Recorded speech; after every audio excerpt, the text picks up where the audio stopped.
In prime time news this evening, main suspect in custody. Man turns himself in relation to the killing of a woman in a church yesterday.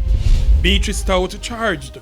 Portland businessman charged for killing second wife to answer for killing of his first wife as well. Not destined for Jamaica. Police commissioner gives update on Clarendon plane crash.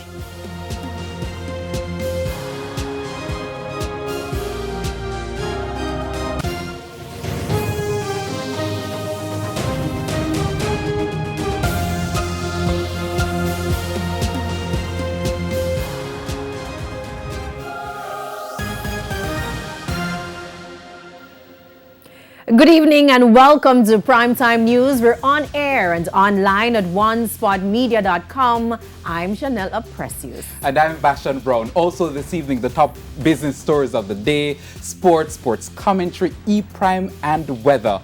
But before the break, the feedback question. And tonight we're asking, apart from states of emergency, what other measures can be used to reduce the number of murders?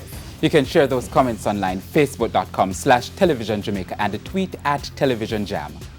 Please stay with us. The Primetime News package returns after this break.